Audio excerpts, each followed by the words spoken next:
Welcome to KRQE's New Mexico News Insiders, 2025 Regional Edward R. Murrow Award winner for Best Podcast. Here's Gabrielle Burkhart and Chris McKee. Sponsored by New Mexico PBS. Well, it is an unprecedented move, but one a New Mexico senator says was really necessary because of crimes that weren't being prosecuted or really aren't being prosecuted still in a community with nearly 70,000 people here in New Mexico. Yeah, McKinley County is in the western part of the state, and it includes the city of Gallup.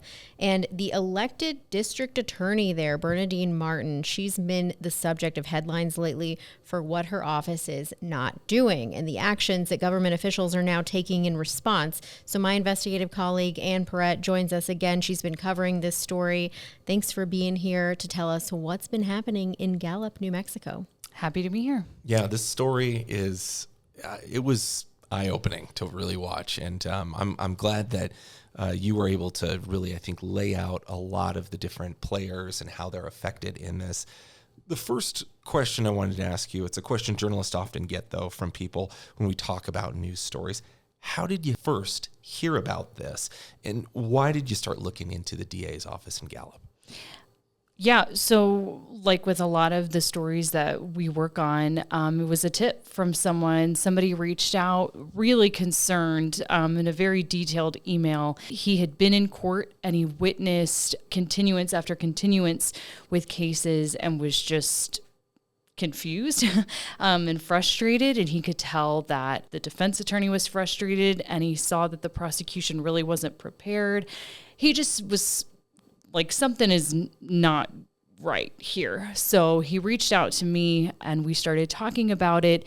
And I knew that there had been some attention on her office previously.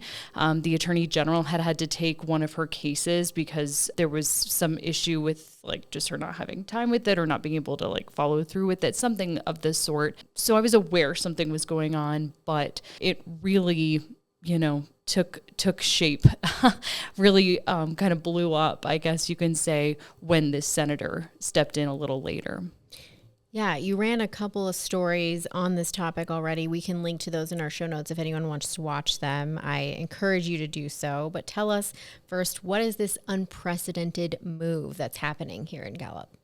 Yeah, so as you mentioned, there's a lot of complaints, a lot of concerns about cases not being prosecuted in McKinley County. The prosecutor there, who was elected twice, she was just reelected in 2024, she should have 8 prosecutors on her team. She has 0, at least since 2025. Looking through the numbers before that, it was 2, it was 3. It just kind of kept dwindling over the years, my understanding. They quit or she fired them.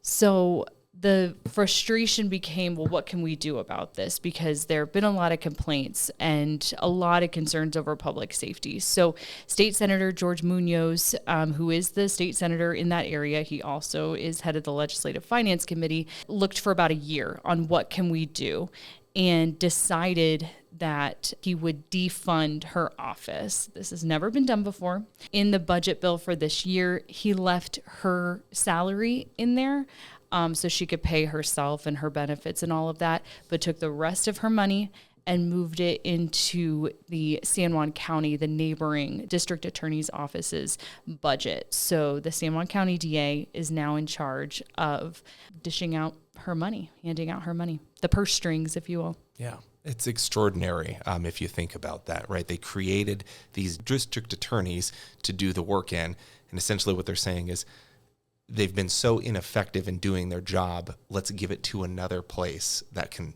maybe make a difference here. I mean, that is just eye-opening to hear. Right, and what I hadn't thought about, but a community member pointed out to me, he also was really frustrated and tried to have meetings with her. And I think that was the piece that really ticked people off, is she wouldn't communicate with them. Granted, she's busy, right? She's handling how many cases.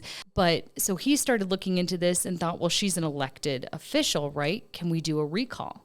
You cannot do a recall on a district attorney, which makes perfect sense when you think about it, because say I'm frustrated, the DA lost my case. Well, I'm going to go start a recall petition, right? So there have to be boundaries. There have to be rules set in place. So I thought that was really interesting. But yeah, Munoz said he looked for a year at what to do on all these different things. And this is the only thing that he could do, because only a governor or attorney general can remove the district attorney. Just to explain for people who may be unfamiliar about like the role generally of a district attorney's office, right? So you have local police and sheriffs who make arrests for crimes, and then they hand it off to a district attorney who is then supposed to basically follow through on that case, right? Take it to court if needed, take it to a trial if need be. This is how our justice system works on a very local level. Right. And that, just in case people were curious. Yeah. And so this region where this is happening, we mentioned McKinley County, from Albuquerque, that's west of Albuquerque. It's on the western border of the state, there with the Arizona area. You spoke to several people in your first story, business owners, other attorneys. What was the main sentiment they wanted to get across, or what was something they all agreed on with the situation? Concerns about public safety, bottom line. When crimes aren't being prosecuted, what happens? The defendant, the accused, will likely commit that crime again or commit a crime that's even more serious. So there was a lot of frustration there and just fear, right? But a community member also told me he is very involved. He created his own community watch group for his neighborhood once he opened a business and kind of needed some help from police, some extra set of eyes on his area. And he said, we really got to know the police officers helping us out because they really were there. They embedded themselves into their neighborhood.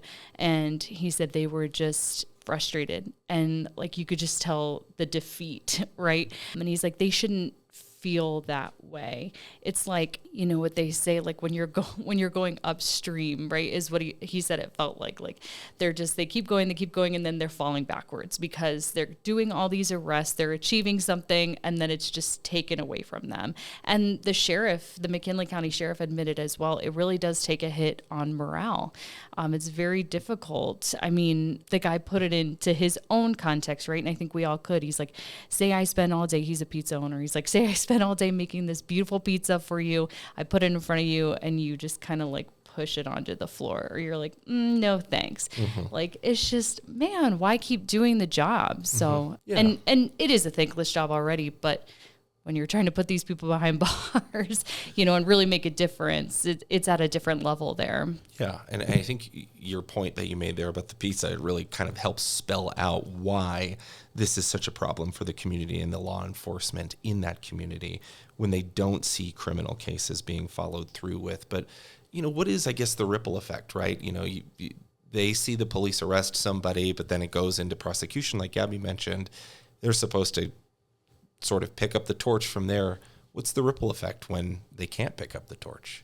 Yeah, I mean, it's people getting off the hook, right? I talked to the CEO of the Gallup McKinley County Chamber of Commerce. He mentioned a lot of businesses have been complaining to him for years. I mean, this has been going on for some time. And he said they are not even calling police anymore when a crime happens at their business. Owners. Yes. If, and we hear about that all the time. Breaking and enterings are like theft, things like that, little things that do add up. And he's like, it's one more thing that you have to worry about on a daily basis. And I had asked the sheriff, what do you think about that? People not reporting crimes. And he's like, I can't confirm that because I wouldn't know, right? If the crime isn't being reported, it would be reported to me. So I don't know. But he said he had heard that. And that's just not how it should be. There should be trust that the system is supposed to work for you. And when you talk about the prosecutor and her job is to serve the community. It's to represent the community. It's to hold the people who do the community wrong accountable. So to not have that faith, it's just, there's a lot of fear. I imagine that it has a ripple effect on, like you said, the business owners and people who live there who want to report crimes and see those crimes be followed through with in court.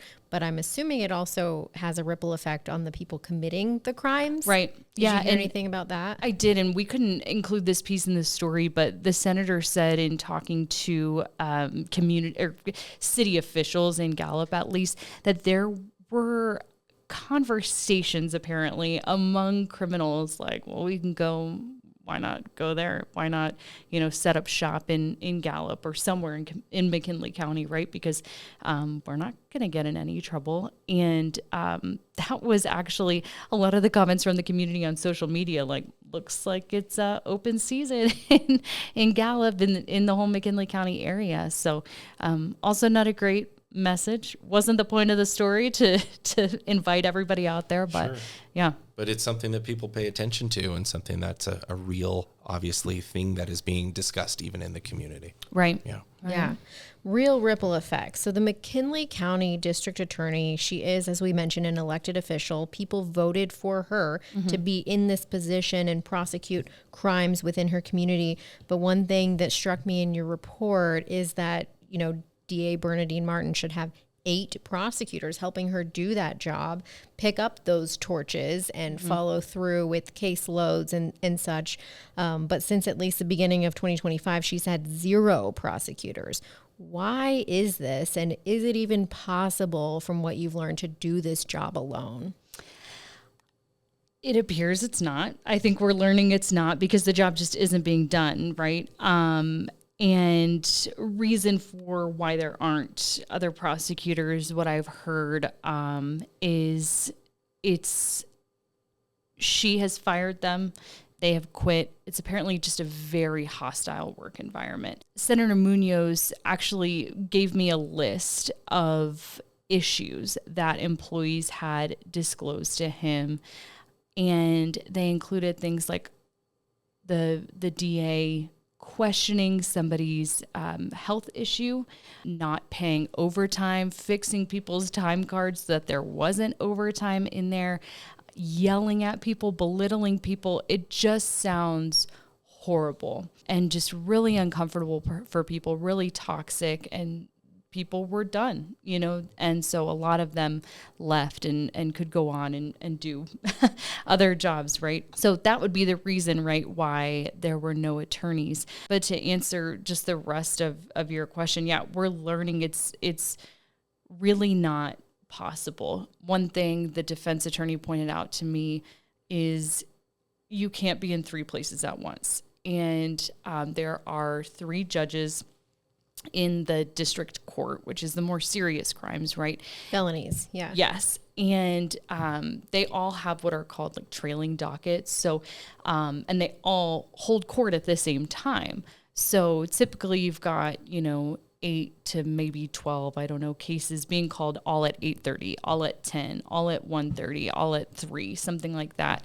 And he was telling me he is sitting in the courtroom waiting for DA Martin to show up. You've got all of the defendants lined up. You've got all of their defense attorneys lined up. You've got a judge clearly frustrated because they can't move forward. And then here she comes running in with, her arms full of all of the documents. And then at that point, too, you've got to remind yourself, okay, what is this case? What am I supposed to be doing here? So that takes time, right? So there's just a whole headache and so much delay. And typically, right, a judge at that point can then say, well, the prosecutor's not here, so case dismissed. But they're reluctant to do that, is what this defense attorney said. And he's like, it's going to come to the point where they can't do that anymore because it's going to be illegal, right? I mean, there are so timelines. many delays. Yeah. Right. And I saw that, you see continuances repeatedly when you're looking through the court record, or say she ends up in a trial. That's 4 days at least. This defense attorney was telling me that she would just be out of commission, unable to go to 4 days of those dockets. So think of how many cases that is each day that are just being neglected. So arraignments, status conferences, you name it. I mean, all those other things are happening. happening at the same time. Right. Not to mention people arrested waiting on their case to be adjudicated and them just being stuck in this like limbo. Yeah. Right. And I had asked the defense attorney, the law office of the public defender, if they had anybody who had been in court or been in jail, for like a long period of time, just waiting for this to play out. But remember, we do have, with the bail reform, a lot of people are not behind bars. And so they couldn't find somebody specific to that. But I was just intrigued by that too, right? I mean, because everyone is owed due process. So We'll be right back with more of the New Mexico News Insiders. Hi, I'm Logan Rader, host of New Mexico Living. New Mexico News Insiders is sponsored by New Mexico PBS. If you like New Mexico News Insiders, learn more about New Mexico in Focus, a weekly hour-long show analyzing decisions impacting New Mexico statewide. Stream it anytime, anywhere. Visit nmpbs.org and follow them on all social media platforms. Now back to New Mexico News Insiders. So Senator George Munoz, state senator for the Gallup area, he felt he needed to do something in response to the complaints and the issues with the DA's office. He said, quote, "The DA has to accept help. We're not trying to punish people here. We're trying to fix the system," end quote. The new fiscal year started on July 1st. So you went down over to Gallup that morning to see how DA Martin would respond to the incoming help, that being from the San Juan County District Attorney, Jack Fortner. He brought some of his staff as well with him into her office. You were there seeing this firsthand. How did it go? Yeah, District Attorney Jack Fortner allowed us to be there with him and walk in with him and witness this. He was expecting her to, turn him away. She has not communicated with him, not been very good about that. She had also recently filed something with the New Mexico Supreme Court requesting that the Supreme Court decide that this was not a legal move by the lawmakers, right? So, but sure enough, he walked in there, and as you said, he had a few people with him. So he has 4 attorneys ready to go, ready to move to Gallup, ready to work in Gallup, ready to be on the staff there. He brought his CFO, he brought his HR representative so that they could have a conversation with her CFO and her HR representatives to figure out how to make sure everybody gets paid on time, right? She actually showed up at the door. She let him in and all of his staff members in. She did not let us in. She closed the door on us. Not surprising. And then they went and they had a meeting for maybe about a half hour. And so we did talk to DA Fortner a little bit about that afterwards. But he said, well, we're not taking over today. She requested a 2-week delay. She claims she has money to pay her staff for the next 2 weeks. And she said she had everything under control in terms of court cases for the next 2 weeks. So he's like, I can't just force myself in there, right? At the end of the day, it is her office still, which is important to note. So he said, I'll check in with her next week and we'll see what happens. So it seems like he was kind of treating this as like a friendly takeover. Like, look, we're here to help, right? Like, not a hostile takeover, like, get out of here kind of thing. He didn't ask for this. Yeah. That's the bottom line, which he has repeatedly told me, right? He's like, I did not ask for this. I'm doing what's told of me.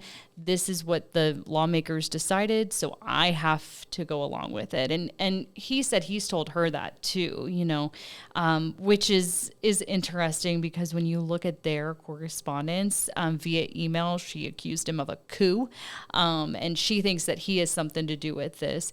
And he's like, I made it very clear to her, like, I don't want your budget. I didn't do this. Why would I ask for more work, right? But this is what I was told to do. This is what I was mandated to do by this bill. So this is what we're doing. Okay. And so in your video, you see her like close the door on you. You asked her if she talked to you. What was her demeanor like in that moment? Clearly wanted nothing to do with us. I have called her multiple times. I've reached out multiple times, just trying to get her side, right? There are 2 sides to every story. She has to have some sort of explanation for what's going on. The first time I called, she did answer. As soon as I told her who I was, she said, I'm not speaking to reporters, and hung up on me. So since then, I've received some, you can call them like press releases from her office. And so there is some sort of communication, but we can't ask questions, which is very difficult when this is a public official who owes the community, right, some answers here. And that's also why the community is frustrated. I mentioned, the Chamber of Commerce CEO, he's like, I'm trying to have a meeting with this woman. She's my elected official and I can't, So, just very... she seems frustrated, but she also, I don't think, fully understands the reason behind the defunding.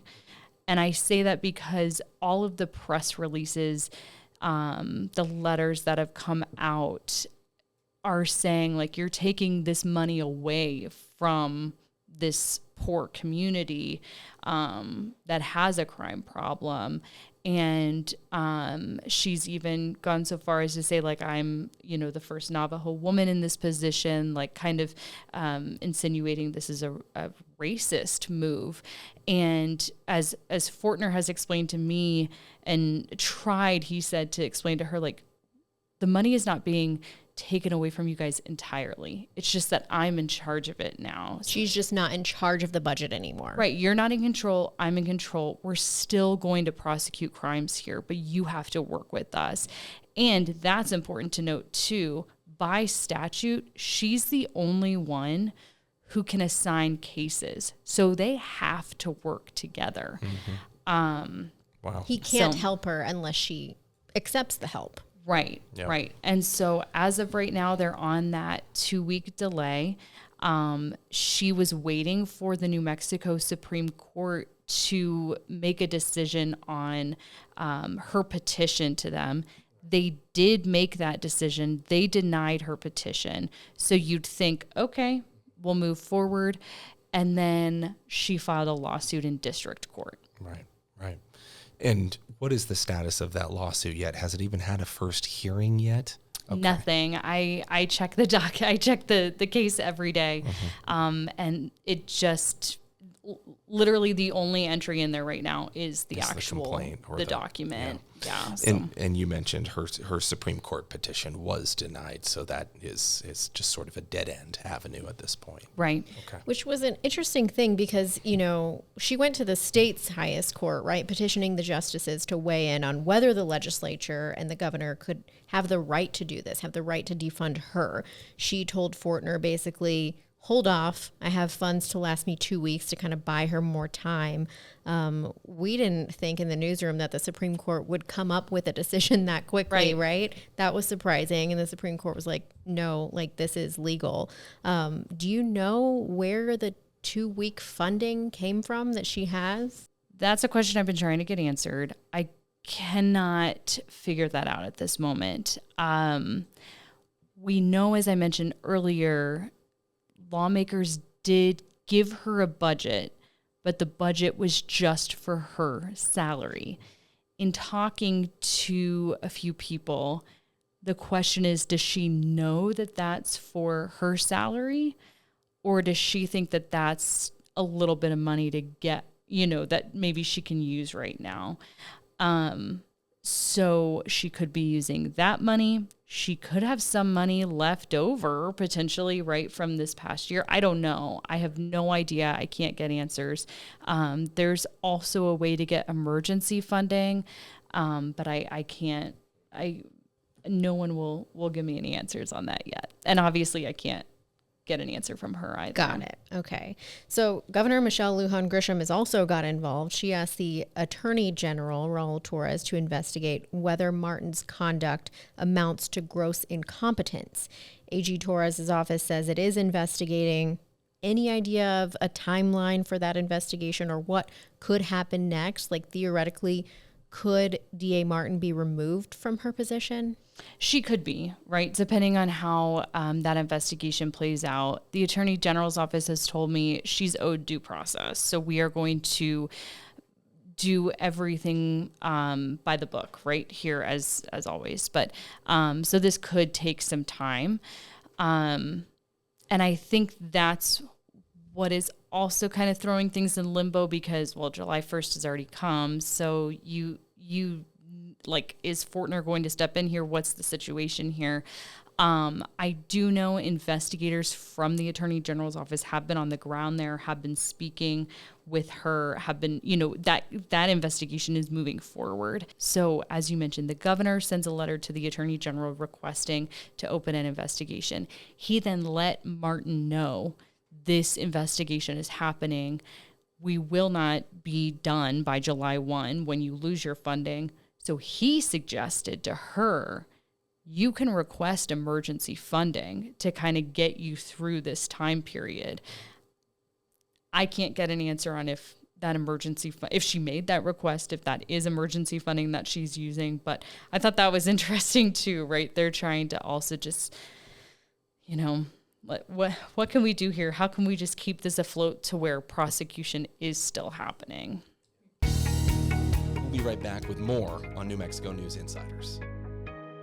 Hi, I'm Monica Wicki, host of New Mexico Living. This episode of New Mexico News Insiders is sponsored by New Mexico PBS. If you enjoy New Mexico News Insiders, check out New Mexico in Focus, a great source for insights about what's happening in our state. Catch their podcast and videos at nmpbs.org or stream it anytime, anywhere on the free PBS app. Now, let's continue to New Mexico News Insiders.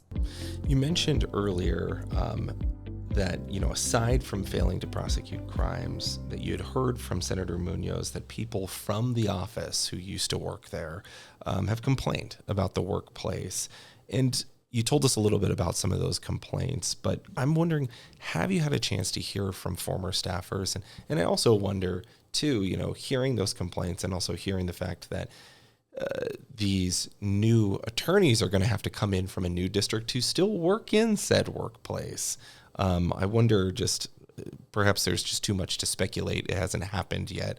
But what were some of those complaints? And is there still a concern that maybe the workplace environment will still be just as much as it was before all of this happened? Yeah, I haven't been able to explore that piece just yet because we aren't there. It's unclear to me if those 4 prosecutors who will come in, if they will actually be working in that office. There are contract attorneys currently working for the district attorney's office in McKinley County, but one of them is Albuquerque based, and we know a lot of court can happen over Zoom, right?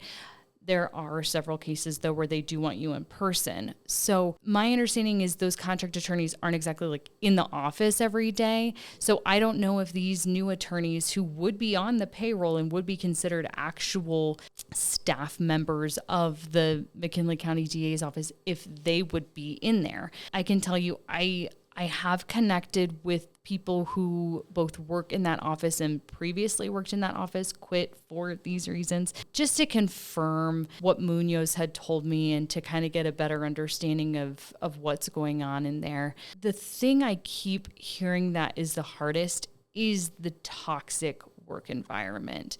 The belittling, the yelling, somebody used the word screaming at people. It just sounds really hostile, really uncomfortable, and like nobody can do anything right. That feeling of just like, okay, if I like breathe over here, if I like turn this way, am I going to get yelled at? And they're under an immense amount of pressure too, because she does have, and we're talking about her 20 support staff. So these are the people who are the investigators on some of these cases, are the paralegals, are the ones prepping the documents for her to take to court and kind of helping her through with the docket and connecting with victims and witnesses and things like that. So one misstep and they're terrified of the wrath, if you will, that could come down on them. So that has been very, very difficult to hear from so many of them. Well, right now we're kind of in limbo to timestamp ourselves. This is July 8th, so things could change between now and the publishing date. But will, in theory, if DA Fortner does get to, kind of step in, he will be helping prosecute cases in McKinley and also his own county in San Juan, correct? Okay, that's a lot. Anything else we're missing that you want to add or feel like should be better explained? Fortner's office is fully staffed. And so he said we are able to do this. He will not be overseeing Martin, if that makes sense. He's not in charge of her. They're still equals. But he will be in charge of making sure everything moves smoothly and keeping those prosecutors on that he has hired, making sure that the communication is there, that she is assigning cases to them, things like that. You mentioned it's a lot for Fortner, but something that was pointed out to me is the district attorney is more of a manager of the office. They aren't typically in the courtroom. So that's another layer to this that's unusual, is that she is in the courtroom when she's also supposed to be managing. And the defense attorney that I interviewed said what she should be doing is stepping out of the courtroom, having prosecutors handle those cases, but she doesn't have any, right? And working on recruitment and retention. And so he's like, in an ideal world, she could pause for a month. Every case could pause for a month. She could get some employees in, and then she can be the manager overseeing them rather than being in the midst of it all. Running inside a courtroom with a handful of documents. Exactly. Just a lot of things not working how they probably should be. Another important thing, this only lasts for a year. This budget bill, it'll expire next year. So the goal here is let's get these 4 new prosecutors in there, maybe some more. Let's get everything kind of up and moving, and then maybe Dee Martin will turn things around. Of course, if she doesn't, they'll remove her. There will have to be either somebody's appointed to that position or eventually an election here. But it is just supposed to be a year. Let's see how it goes. Hopefully she turns things around. So we shall see. Yeah. Well, it's a fascinating situation. Glad you put together such extensive reports about it. Ann Pierret, thank you for being here. We appreciate your work. Yeah, thanks for having me. We'll still be following this for some time, I'm sure. For sure. Thanks again to Ann Pierret with KRQE Investigates. We, again, will link to her stories in our show notes. You can check them out on the KRQE YouTube page and on krqe.com. Absolutely. And if you have an idea or even an element of this story that you'd like to share with us, let us know. I'm at chris.mckee, krqe.com, also at Chris McKee TV. And I'm Gabrielle.Burkhart at krqe.com via email and gburknm on social media. Thank you all for listening and watching.